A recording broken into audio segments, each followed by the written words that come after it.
Welcome back friends. स्वागत है आप सबका आपके अपने क्लास AK एकेडमी में। फ्रेंड्स, डेली की तरह आज हम फिर से 21 क्वेश्चन का सेट प्रैक्टिस देखेंगे। और जो भी स्टूडेंट इस क्लास में नए जुड़े हैं वो सभी लोग क्लास को सब्सक्राइब कर लेंगे और नई वीडियो की सूचना अपने मोबाइल पे सबसे पहले पाने के लिए घंटी के आइकन को ज़रूर दबा लेंगे। और फ्रेंड्स, एक क्वेश्चन मैं डेली देता हूं जो कि आपको सभी लोग को कमेंट करके आंसर देना होता है, वो आज भी होगा। और देखते हैं हमारे क्लास का जो पहला सवाल है। और ये जो आप दिख रहे हैं AK एकेडमी आर्मी क्लास, ये हमारे क्लास का नाम है। और अगर आपको ये क्लास पसंद आती है तो आप लाइक कर सकते हैं, सब्सक्राइब कर सकते हैं, शेयर कर सकते हैं और घंटी के आइकन को ज़रूर दबा लेंगे सब्सक्राइब करने के बाद, ताकि आपको नई वीडियो की सूचना सबसे पहले मिलती रहे। तो चलिए फ्रेंड्स, देखते हैं हमारे क्लास का पहला सवाल। फ्रेंड्स, पहला जो सवाल है आपसे पूछा गया है कि महावीर स्वामी ने अपने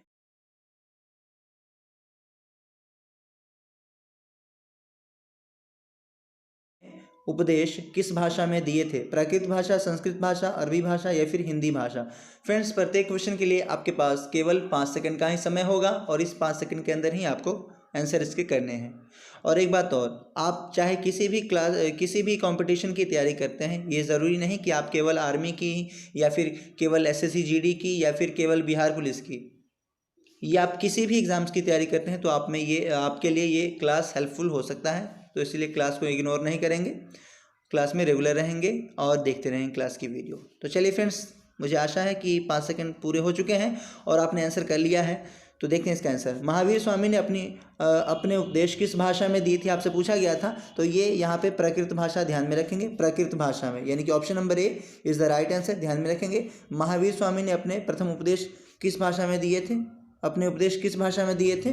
तो प्राकृत भाषा में, या फिर इसे अर्धमागधी भी कह सकते हैं, अर्धमागधी या फिर प्राकृत भाषा। अगर यहाँ पे प्राकृत भाषा नहीं होता, अर्धमागधी भाषा होता, तो वो भी हमारा राइट आंसर है। ध्यान में रखेंगे फ्रेंड्स। चलते हैं अगले सवाल पे। और हमारा अगला सवाल है, प्रथम जैन संगीति के समय अध्यक्ष कौन थे? आपको बताना है कि प्रथम जैन संगीति के समय अध्यक्ष कौन थे। स्थूलभद्र, भद्रबाहु, क्षमा श्रवण या फिर इनमें से कोई नहीं। जल्द से बताएंगे फ्रेंड्स। आपके पास इस क्वेश्चन का आंसर करने के लिए 5 सेकंड का समय है। प्रथम जैन संगीति के समय अध्यक्ष कौन थे, आपसे सवाल पूछा गया है। फ्रेंड्स, अगर आपको क्लास पसंद आती है तो क्लास को लाइक, सब्सक्राइब और शेयर ज़रूर करेंगे। ओके फ्रेंड्स, देखते हैं कि प्रथम जैन संगीति के अध्यक्ष कौन थे।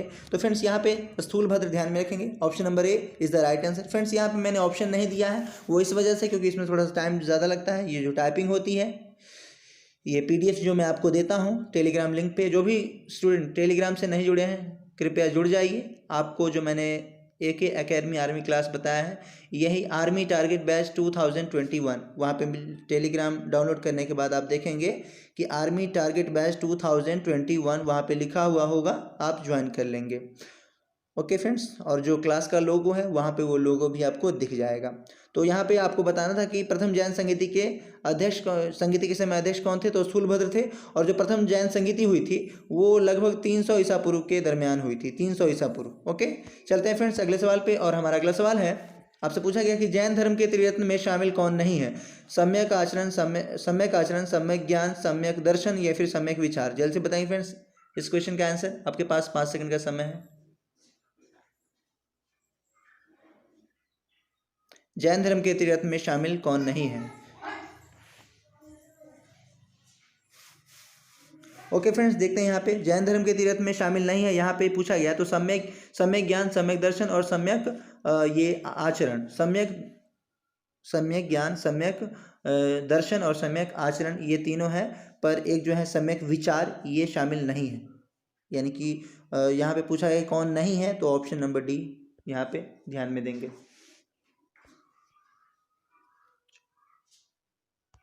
चलिए फ्रेंड्स, देखते हैं अगला सवाल।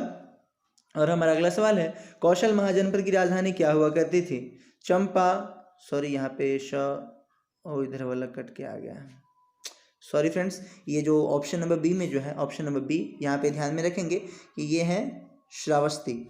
ऑप्शन नंबर B है श्रावस्ती,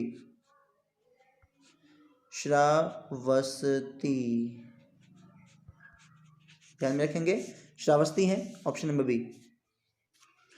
चलिए, कौशल महाजनपद की राजधानी क्या हुआ करती थी? या फिर क्या हुआ करती थी? हाँ, चंपा, श्रावस्ती, वाराणसी या फिर कौशाम्बी। जल्द से बताएंगे कौशल महाजनपद की राजधानी क्या हुआ करती थी? आपके पास 5 सेकंड का समय है। ओके फ्रेंड्स, देखते हैं इसका आंसर। तो ये जो कौशल महाजनपद की राजधानी थी वो श्रावस्ती ही हुआ करती थी, यानी कि ऑप्शन नंबर बी हमारा राइट आंसर होता। ओके, एक मिनट फ्रेंड्स, थोड़ा सा। हाँ, कौशल महाजनपद की राजधानी ऑप्शन नंबर बी हमारे यहाँ पे राइट आंसर होगा, श्रावस्ती। ध्यान में रखेंगे, श्रावस्ती। कौशल महाजनपद की राजधानी क्या थी? श्रावस्ती थी, ध्यान में रखेंगे। और फ्रेंड्स यहाँ पे जो श्रावस्ती है, वर्तमान समय अगर हम इसको देखें कि वर्तमान संदर्भ में श्रावस्ती कहाँ है, तो आप जो उत्तर प्रदेश का जो देखते हैं, फैजाबाद हो गया, गोंडा हो गया, और कुछ एक दो और ज़िले हैं या शहर हैं, वही हैं, श्रावस्ती के अंतर्गत आते हैं। ध्यान में रखेंगे, श्रावस्ती।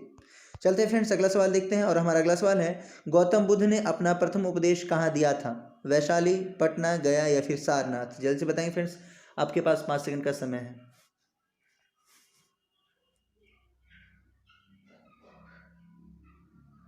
ओके फ्रेंड्स, देखते हैं इसका आंसर। इसका आंसर होगा फ्रेंड्स श्रावस्ती, यानी कि option number D is the right answer. यहाँ पे डी राइट आंसर होगा फ्रेंड्स, श्रावस्ती। और फ्रेंड्स एक बात और, ये जो गौतम बुद्ध है, आपसे इसका जन्म तिथि भी पूछा जा सकता है कि गौतम बुद्ध की जन्म तिथि को बताएं, यानी कि गौतम बुद्ध का जन्म कब हुआ था? तो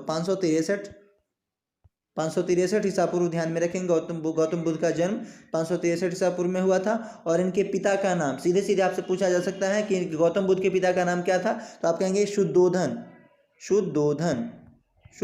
जो है इनके पिता का नाम था। गौतम बुद्ध के पिता का नाम क्या था? शुद्धोधन। ध्यान में रखेंगे फ्रेंड्स, और यहाँ पे हमारा आंसर होगा option number D.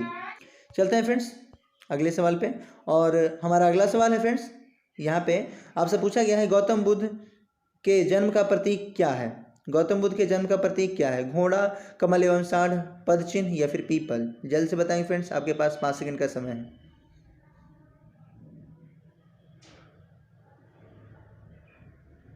Okay friends, देखते हैं इसका आंसर। इसका आंसर होगा फ्रेंड्स, 5 सेकंड आपके पूरे हो चुके हैं।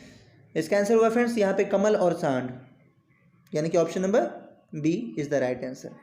फ्रेंड्स यहाँ पे इसको ध्यान में रखने के लिए आप इस तरह से ध्यान में रख सकते हैं कि कमल कैसा होता है? कमल का फूल कोमल होता है, कमल का फूल कोमल होता है। इसी तरह से जन्म, अगर कोई बच्चा जन्म लेता है तो कैसा होता है? कोमल कोमल होता है उसका शरीर। तो यहाँ पे कमल जन्म का प्रतीक है, ध्यान में रखेंगे इस तरह से। चलते हैं फ्रेंड्स अगले सवाल पे। और हमारा अगला सवाल है, ऋग्वैदिक काल में युद्ध के नेता एवं वर्षा के देवता किसे कहा गया है? ऋग्वैदिक काल में युद्ध के नेता एवं वर्षा के देवता किसे कहा गया है? फ्रेंड्स यहाँ पे जो ऋग्वैदिक काल है, ऋग्वैदिक काल ऐसे होगा,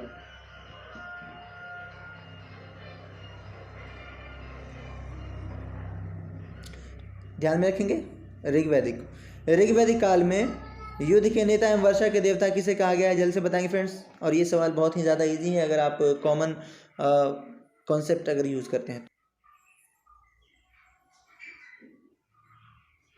ओके फ्रेंड्स, यहाँ पे ध्यान में रखेंगे, यहाँ पे हमारा आंसर जो होगा वो होगा इंद्र देवता, जो वर्षा के देवता और युद्ध के देवता इंद्र को माना जाता है। इंद्र जो होते हैं वो ही वर्षा करवाते हैं, तो इंद्र के देवता।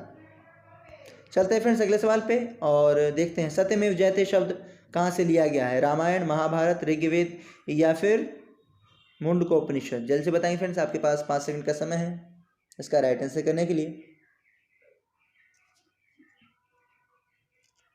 सत्यमेव जयते शब्द कहाँ से लिया गया है? ओके फ्रेंड्स, सत्यमेव जयते जो लिया गया है यहाँ पे ध्यान में रखेंगे, मुंडकोपनिषद से लिया गया है, मुंडकोपनिषद से, यानी कि ऑप्शन नंबर डी हमारा राइट आंसर है। फ्रेंड्स ये भी सवाल काफ़ी इंपॉर्टेंट है, बहुत सारे एग्जाम्स में पूछा गया है। और फ्रेंड्स इस क्लास में जो भी क्वेश्चन मैं आपको रिवीजन करवा रहा हूँ, ये क्वेश्चन कभी न कभी पूछा गया है एग्जाम में, तभी आपको मैं ये क्वेश्चन रिवीजन करवा रहा हूँ। इसको ध्यान में रखेंगे, इग्नोर नहीं करेंगे। चलते हैं फ्रेंड्स अगले सवाल पे। और हमारा अगला सवाल है, चारवाक दर्शन के प्रवर्तक कौन थे? कपिल, गौतम, चारवाक या जैमिनी? जल्द से बताएंगे, आपके पास 5 सेकंड का समय है।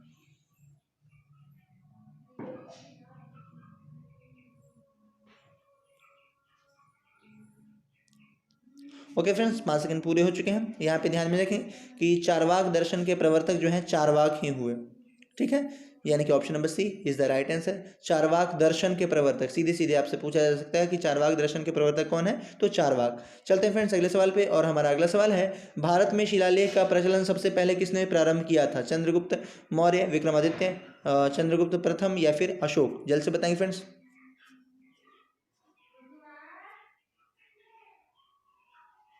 जल्दी से कीजिए इसका आंसर, 5 सेकंड ही है आपके पास। और फ्रेंड्स सभी लोग क्लास को ज़्यादा से ज़्यादा लोगों के बीच शेयर करेंगे, और अगर आपको क्लास पसंद आती है तो सब्सक्राइब ज़रूर कर लेंगे।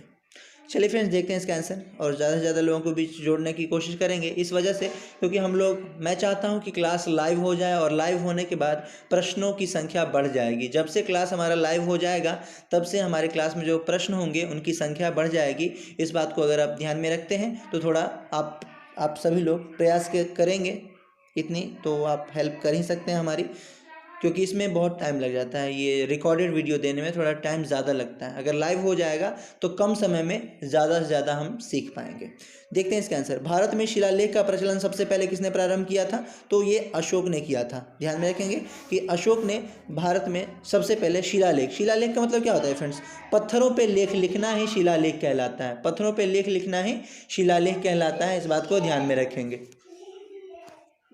चलते हैं फ्रेंड्स अगले सवाल पे, और हमारा अगला सवाल है, अशोक के स्तंभ लेख की संख्या कितनी है?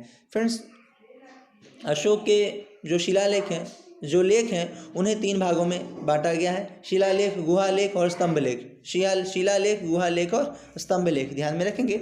और यहाँ पे आपको बताना है कि अशोक के स्तंभ लेख की संख्या कितनी है, जल्द से बताएंगे फ्रेंड्स।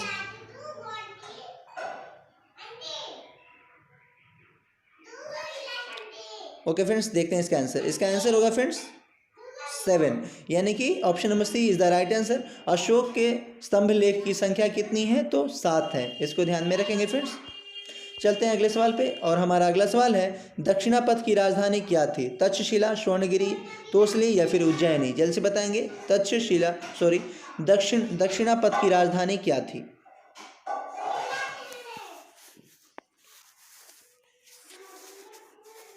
जल्द से बताएं फ्रेंड्स, दक्षिणापथ की राजधानी क्या थी?